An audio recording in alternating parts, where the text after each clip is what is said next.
Bonsoir, j'espère que vous allez bien. Bienvenue sur ma chaîne Créativité Lydie. Alors j'espère que vous avez passé une belle journée. Je suis en train de filmer devant la cheminée. Donc j'ai nettoyé la cheminée après mon travail. Et ensuite j'ai fait un beau feu de cheminée pour pouvoir accompagner ma lecture. Je vais vous lire le chapitre de la semaine 8 sur l'autocompassion. Alors voici la belle image qu'il y a dans ce livre. C'est le livre de Caroline de Surani, Mon programme Ikigai. Donc on est à la semaine 8. Alors je vais faire une petite pause parce que j'ai très chaud finalement.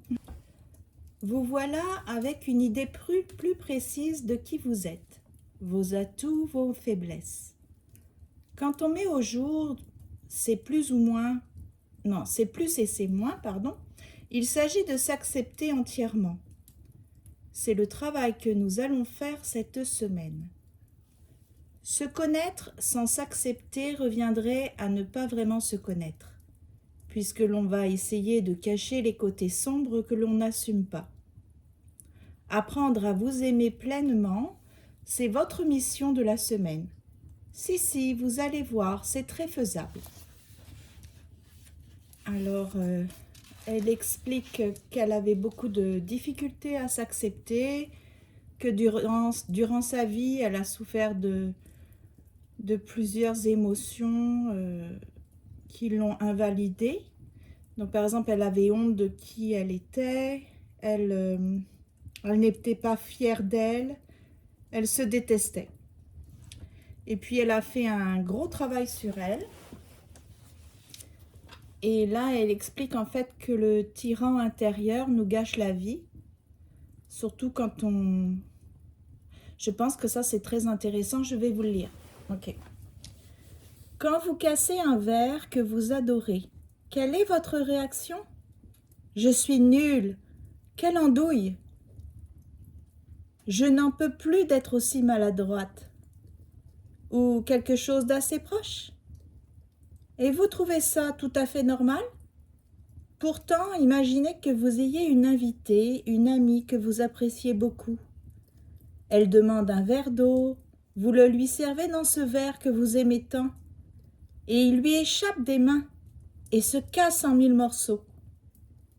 Après une seconde de dépit, vous allez dire à votre amie très gênée, qui se confond en excuses, « Oh, ce n'est que du matériel, ne t'en fais pas. » Même si vous lui en voulez un peu, même si ça vous énerve qu'elle soit maladroite, vous n'allez jamais lui dire ce que vous vous êtes dit à vous-même.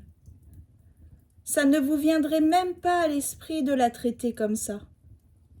Pourtant, vous trouvez ça normal de vous insulter et de vous faire plein de reproches dans la même situation. Vous comprenez le problème? Alors, le titre suivant, c'est « Comment on se fait du mal quotidiennement ?»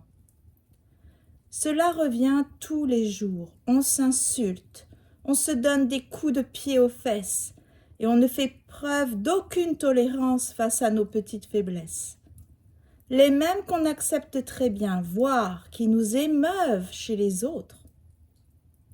Essayez de remarquer dans votre vie quotidienne combien de fois par jour vous vous insultez ou vous vous faites des remarques désagréables. C'est édifiant. Certaines personnes objecteront qu'être dur avec soi permet de progresser, de s'améliorer. Cela a été mon credo pendant longtemps, mais je n'y crois plus. On s'épuise à être méchant avec soi, tandis que quand on tolère ses pires penchants, on arrive à en tirer le meilleur. Si on reprend l'exemple du verre, me critiquer, me crier dessus ne me fera pas progresser. Je casserai quand même un autre verre, une tasse, une théière et des tas d'autres objets dans ma vie.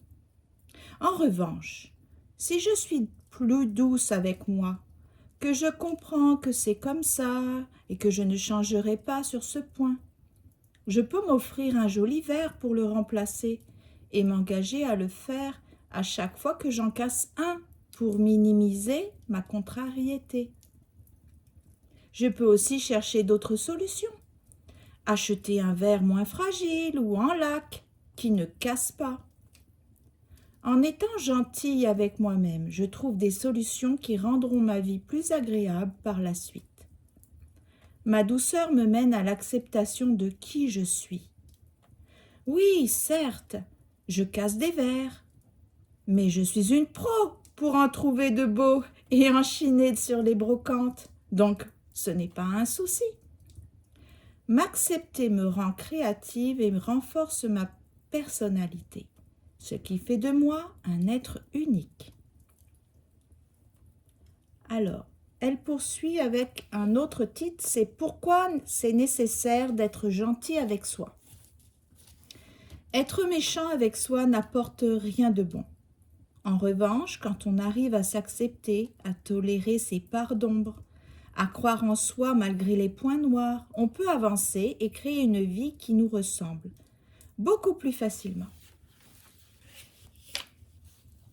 Je vais essayer de rapprocher, même si ça fait chaud, parce que vous ne voyez pas bien le feu. Hein. Voilà.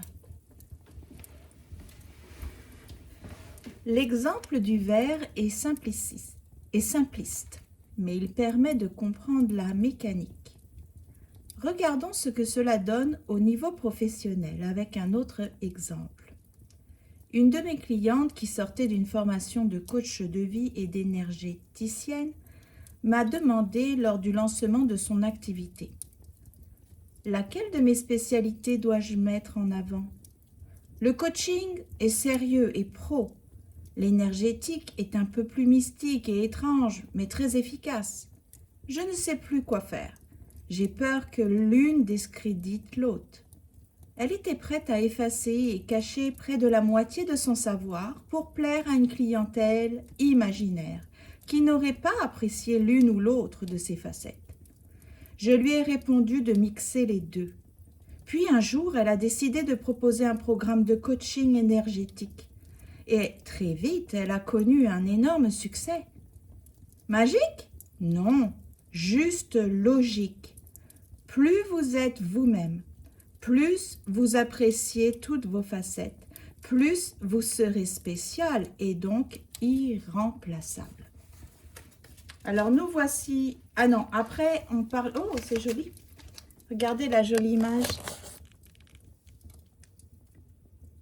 Oh, c'est chaud quand même pour le téléphone. Je pense que c'est pas très bon. Je vais le remettre à sa place. Excusez-moi. Voilà, je le remets à sa place. Je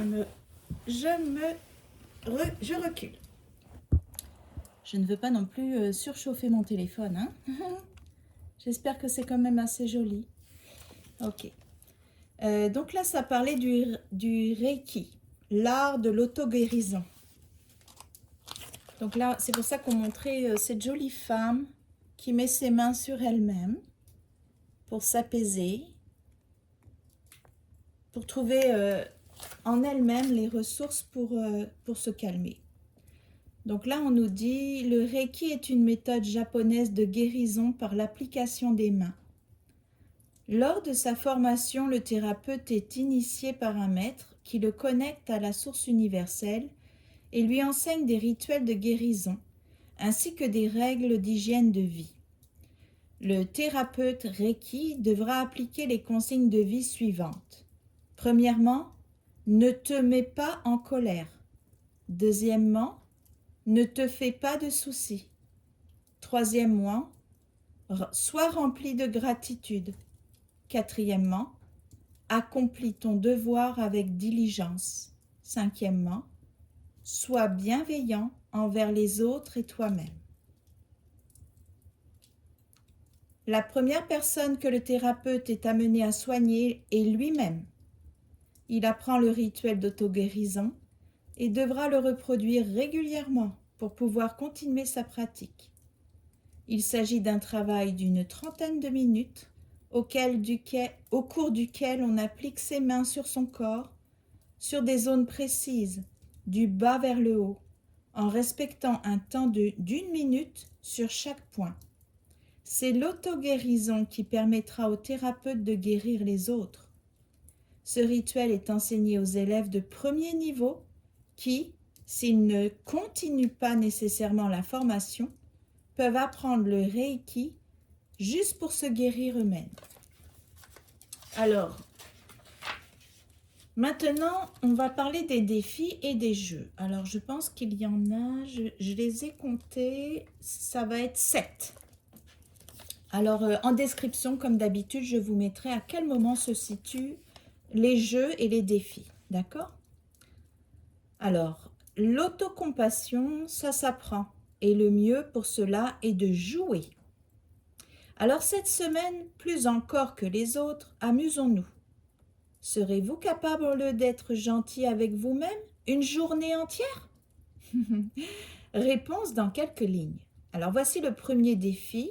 Marathon de la douceur. Votre premier défi cette semaine est d'être gentil avec vous-même pendant 24 heures. Cela semble très facile, mais attention, il faut respecter les règles du jeu. Aucune insulte envers vous-même, même silencieuse. Waouh! Pas de méchants surnoms. Pas de andouille, ni même le faussement gentil banane. Hein? Vous pouvez être méchant avec les autres pour compenser, mais il est très peu probable que vous en ayez envie. Si vous vous surprenez à commencer une phrase intérieure désagréable, arrêtez-la tout de suite et dites-vous quelque chose de gentil à la place. Parfois, moi, quand j'ai une pensée vraiment négative ou que je me dis des choses méchantes, je dis tout de suite « je suis désolée, ce n'est pas ce que je voulais dire » ou j'efface ce que je viens de dire et je me dis quelque chose de gentil. Par exemple, si vous avez oublié un rendez-vous, ne vous dites pas « mais qu'est-ce que je suis bête ?» Dites-vous plutôt « je ne devais vraiment pas avoir envie d'y aller. C'est peut-être pour le mieux. » Si vous n'arrivez pas à vous stopper et que vous vous dites quelque chose de méchant, agissez envers vous comme un ami, comme avec un ami. Ah ben voilà, excusez-vous. Dites que vous ne pensiez pas vraiment les mots que vous avez prononcés. Ah ben, je l'avais même pas lu avant. Hein. Donc c'est bien, je suis sur la bonne voie. Prenez des notes dans votre carnet tout au long du processus sur comment vous vous sentez, ce que vous avez failli vous dire et par quoi vous l'avez remplacé. Ah, ça par contre, je ne le fais pas, ça peut être très intéressant d'en prendre vraiment conscience. À la fin des 24 heures, faites le point. Comment vous vous sentez? Qu'est-ce qui a été le plus difficile? Quelles ont été les situations qui vous ont posé le plus de problèmes? Si cela vous a fait du bien, interrogez-vous sur la pertinence de continuer à être désagréable avec vous-même. Pourriez-vous continuer? Ben non, voilà, c'est ça. Donc en fait, si on pratique bien cet exercice, on va se rendre compte que ça nous fait du bien et on n'aura plus envie de se dire des choses méchantes. Donc je vais faire une petite... Non, je ne vais pas faire une petite pause, je vais vous montrer que... Je vais vous faire profiter du feu. Là, je trouve que j'ai besoin de bouger les bûches. Voilà. C'est vraiment joli. Je ne sais pas si vous voyez. C'est ça le problème. Vous voyez peut-être pas. Hein? Regardez comme c'est beau. Ah oui, c'est beau. À chaque fois que je vois le feu comme ça et les braises incandescentes, j'ai l'impression que ce sont des bijoux. Je ne sais pas. C'est bizarre à expliquer. Bon, ben voilà, vous avez un très beau feu. Alors, je continue. Je vais pousser mes gros chaussons. Défi numéro 2. 21 jours de douceur. On dit que ce que l'on peut tenir 21 jours devient une habitude pour toujours. Si vos 24 heures de douceur vous ont convaincu, tentez ce défi d'une autre ampleur. Les règles restent les mêmes, quelques précisions importantes. Procurez-vous un élastique ou un bracelet élastique facile à enlever et qui ne craint pas l'eau, que vous porterez 24 heures sur 24, pendant toute la durée du défi. À chaque fois que vous vous surprendrez à vous insulter ou à vous reprocher quelque chose, changez le bracelet de côté et faites redémarrer le compteur de jour à 0. Oh boy! Ah, vous avez compris? Ça veut dire, c'est par exemple, vous tenez pendant 2 jours. Pendant 2 jours, vous ne vous insultez pas, vous ne vous dites pas quelque chose de méchant. Le bracelet, l'élastique sera bien du même côté. Mais si par contre vous vous insultez, vous devez le changer de côté, le mettre sur l'autre poignet et vous devez recommencer à 0. Donc comme si vous n'aviez pas eu ces 2 jours de victoire, mais vous recommencez à 0. Donc, waouh! Ben par contre, c'est un gentil défi parce que moi, je pensais que c'était, vous savez, comme se faire claquer l'élastique pour se rappeler qu'on n'a pas bien fait. Au moins, c'est plus gentil, ça. Oui, même si vous aviez tenu 18 jours, vous devrez recommencer au jour 1. Oui, vous avez le droit de compter un jour pour la journée du défi d'hier. Ah! Au bout des 21 jours d'affilée, cruelty free, ça veut dire sans cruauté, voilà, sans mon histoire de se faire claquer l'élastique sur le poignet, hein. Faites un point sur votre joie de vivre, votre bien-être. Comment est-ce que vous vous sentez? Ensuite, le jeu suivant, c'est la visualisation de bienveillance. Le moyen le plus direct de vous offrir de la compassion, c'est une visualisation réparatrice. Alors, installez-vous confortablement dans un lieu où vous êtes sûr de ne pas être dérangé.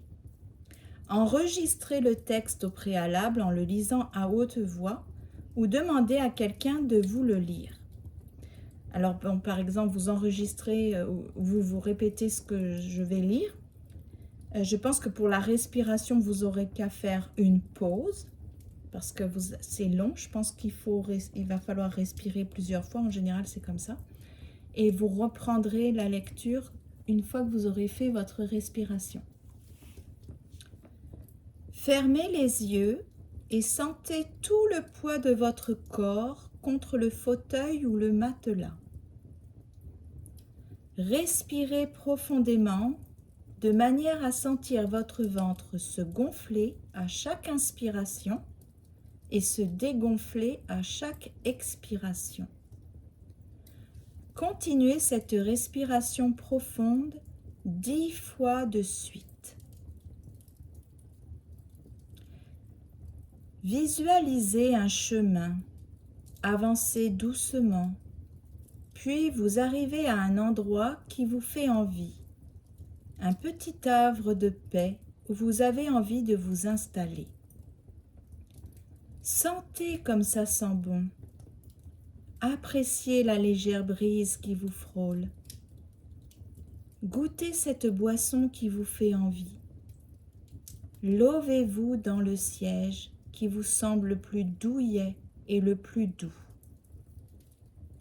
Une fois installé, imaginez que vous avez un nourrisson dans les bras, un tout petit être qui a un besoin infini d'amour. Câlinez-le, donnez-lui cet amour inconditionnel que méritent tous les bébés. Bercez-le, appréciez comme il se sent bien dans vos bras, comme vous comblez son besoin d'amour et d'affection. Ce bébé, c'est vous. Vous méritez d'être aimé inconditionnellement. Vous aussi avez été un nourrisson et encore aujourd'hui, vous avez ce droit humain à l'amour inconditionnel. Continuez à caresser et câliner le bébé en conscience, en prenant en considération que cet enfant, c'est bien vous. Plus vous le câlinez, plus il devient lumineux. jusqu'à n'être plus qu'une belle lumière qui entre dans votre cœur et irradie tout votre corps. Sentez la chaleur de cette lumière d'amour pur envahir tout votre être. Sentez comme il est bon d'être aimé. Engagez-vous envers vous-même à toujours vous offrir cette qualité d'amour. Lumineux et détendu, revenez peu à peu ici et maintenant, en vous concentrant sur votre respiration, puis en bougeant peu à peu vos mains, vos pieds, et enfin en ouvrant les yeux à votre rythme. Cette visualisation vous permet de réaliser à quel point vous avez toute légitimité pour vous offrir l'amour dont vous avez tant besoin. Vous devriez peu à peu aller vers plus de douceur envers vous-même avec cette image de la fragilité du nourrisson dont vous devez prendre soin. Notez dans votre carnet vos progrès. Il pourra être intéressant d'y revenir dans quelques mois et de mesurer le chemin parcouru. Le 4e jeu s'appelle la liste des fiertés. Ce rituel à instaurer vous fera réaliser à quel point vous faites chaque jour des choses formidables. Chaque jour, en fin de journée, notez 3 choses qui se sont passées et dont vous êtes fiers. À table, profitez du repas pour les raconter. Chacun peut dire ses 3 fiertés du jour. Le fait de les partager les rend encore plus importantes. Si vous vivez seul, vous pouvez les poster sur un réseau social ou alors dans la communauté. Vous allez visiter la communauté, puis vous pouvez marquer les 3 fiertés par jour que vous vous êtes attribuées, pour lesquelles vous avez noté un progrès, puis que vous avez valorisé en fait vos progrès, vous vous êtes félicité. Ou bien fixez-vous un rendez-vous quotidien au téléphone avec une personne dans la même démarche que vous.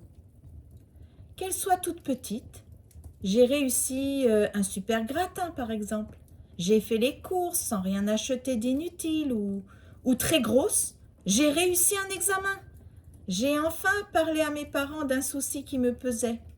L'important, c'est d'en trouver 3. Donc, peu importe la taille du progrès, il en faut 3 par jour.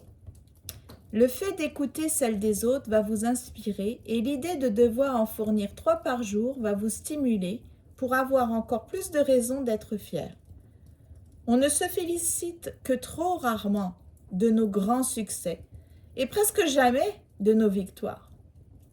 Si vous arrivez à maintenir ce rituel ne serait-ce que quelques semaines, vous devriez sentir une nette hausse de votre confiance en vous. Le défi suivant a pour titre l'agenda des plaisirs. Pourquoi limiter votre agenda aux rendez-vous obligatoires et autres contraintes? Insérons-y quelques petits plaisirs pour varier un peu. Dans votre carnet, listez vos petits plaisirs, les tout simples, les gratuits ou peu onéreux, ceux qui vous font du bien et sont facilement accessibles. Essayez d'en trouver au moins 25. Cela va de la petite tasse de thé bien chaude le matin à regarder le soleil se coucher, en passant par feuilleter un magazine de décoration ou marcher dans la nature, ou encore laisser fondre un carré de chocolat noir dans sa bouche. Oh oui, ça c'est très très bon. Ne vous censurez pas, laissez venir ce qui vient. Même si sur le coup vous trouvez ça trop complexe ou trop cher, il sera toujours temps de réajuster. Une fois que vous avez vos 25 idées, supprimez les 5 qui vous semblent les moins attirantes et entourez les 5 qui vous enthousiasment le plus. Puis prenez votre agenda et sur le mois qui vient, Ajoutez chaque jour une des 25 idées. Vous pourrez remettre 2 fois celles que vous avez entourées. Respectez ensuite scrupuleusement votre planning de plaisir. Rien ne vous interdit d'en ajouter à l'improviste, bien sûr. Voyez à quel point vous donner rendez-vous avec le plaisir vous réconcilie avec les notifications de votre agenda. Le défi suivant a pour titre « Changer de coach intérieur ». Votre voix est souvent méchante, mais vous n'avez pas envie de l'adoucir de peur de vous ramollir? Et si vous changiez juste de coach intérieur? Souvenez-vous des phrases désagréables qui reviennent souvent en vous. Si vous ne les retrouvez pas pendant plusieurs jours, notez-les quand elles viennent. Prenez vos 3 phrases les plus courantes et pour chacune d'entre elles, essayez d'entendre la voix qui les prononce en vous. Est-ce une voix féminine? Est-ce une voix masculine? Est-ce que c'est quelqu'un que vous connaissez? Ou est-ce que quelqu'un qui correspond à un archétype comme une vieille institutrice, un gourou, un barbu, une sorcière? Une fois que vous avez identifié une personne réelle ou imaginaire à l'origine de ces remarques désagréables, répétez en boucle, en vous, visualisez cette personne devant vous.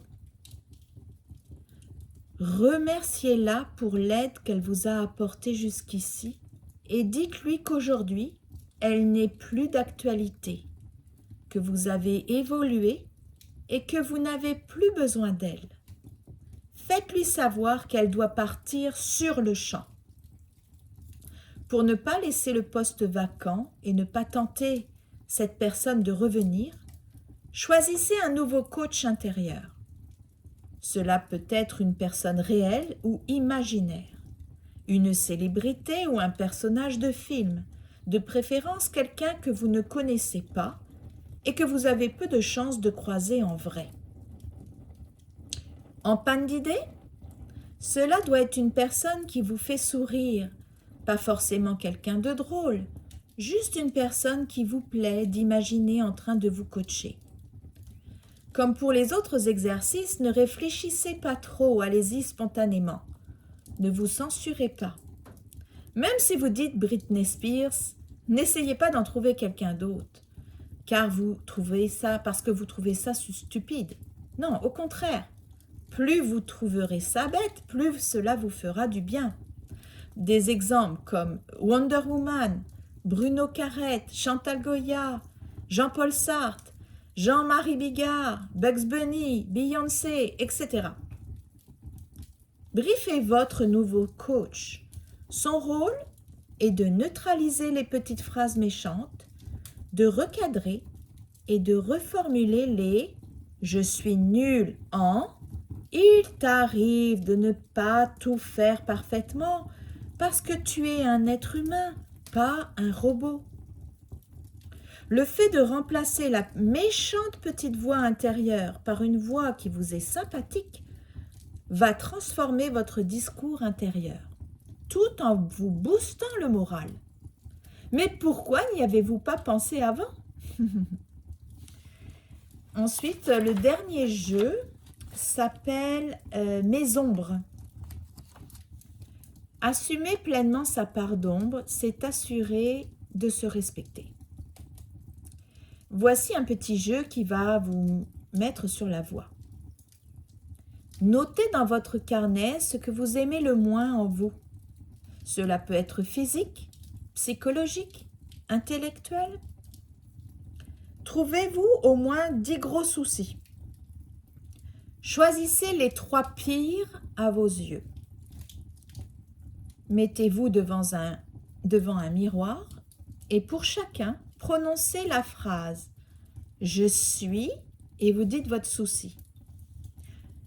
Et je m'aime et je m'accepte 5 fois en pesant bien chacun de vos mots. D'accord, vous avez compris? Donc, Je suis, vous dites votre souci. Ensuite, vous dites et je m'aime et je m'accepte. Et vous répétez ça 5 fois en pesant bien chacun des mots. Puis, vous pouvez dire je m'accepte pleinement pour conclure. Le fait de vous dire que vous vous acceptez malgré vos côtés les plus sombres est extrêmement puissant. Refaites ce petit jeu de temps en temps et observez à quel point votre façon de vous percevoir en sera chamboulée. Donc voilà, c'est terminé. J'espère que vous avez apprécié la lecture. Je vais vous souhaiter une bonne pratique. Choisissez au minimum un défi, pratiquez-le. Vous pouvez partager dans ma communauté les succès ou votre expérience. Et puis si vous avez envie, vous pouvez essayer de tenter d'autres défis. Alors je vais vous quitter avec le petit feu un peu plus près. Voilà. Je vais vous dire à bientôt et prenez bien soin de vous. Merci beaucoup.